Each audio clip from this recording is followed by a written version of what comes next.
Dots has partnered with nonprofit Produce Perks Midwest to provide free grocery delivery.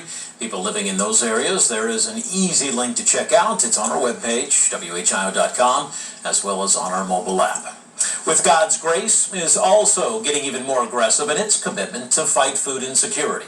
It is opening a new grocery store, but it works a little differently than most. Families can stop by here once a week and will not have to pay through the pantry's Step Up program.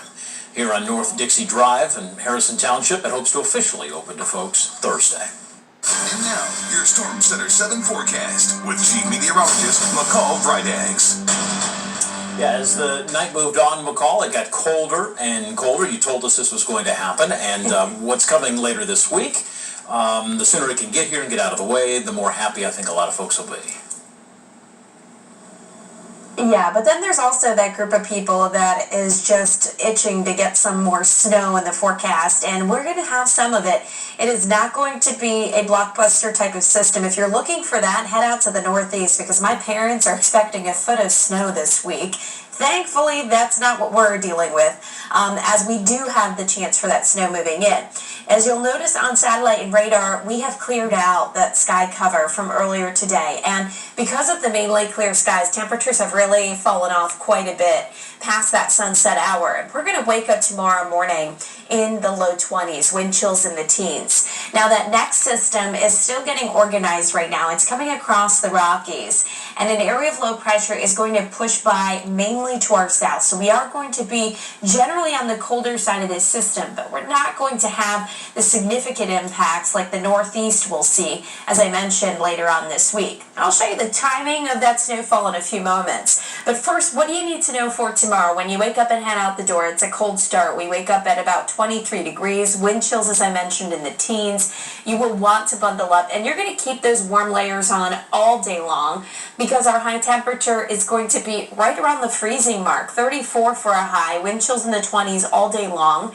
And then, of course, we quickly begin to drop back through those 30s later tomorrow evening in advance of that system. So let's go ahead and talk about that next system. Futurecast is going to show you that cloud cover continues to fill in throughout the day on Tuesday. As we get into early Wednesday morning, we may have a few snow showers here already by about 6 o'clock in the morning. Light snow showers through the morning commute into the afternoon, and at times may become steady. But temperatures will also be at about 35 degrees, so these snow showers are going to be a wet snow, and there may even be some rain trying to mix in as well. So that's going to bring down the snowfall accumulation potential. But notice it's still out there through 7 o'clock in the evening, which means that the roadways, if they are wet or untreated, are going to become a little bit slick. So be mindful of that for late Wednesday, and then early Thursday, any refreeze possibility. A passing flurry or two here or there for the second half of Thursday, but generally the accumulating snow will have already happened.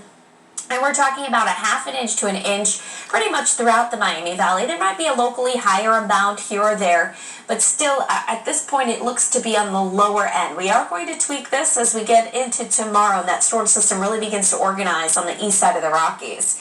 For this weekend, there may be a few spotty showers around. Temperatures will be a bit milder as we're going to get into the lower 40s. So while we do have this midweek system, we're going to have a little bit of a warm-up toward the end of the week into the weekend. So not that bad. And again, James, I know that you're not a huge fan of the big snowfall, but I think you can handle Wednesday's system. Hey, as long as I don't have to get out the snow shovel or the snow blower, I can live with it. And then if it's gone in a few days. So, yeah, tell your folks they can keep that foot of snow up in New York, all right? Folks, today marked the 25th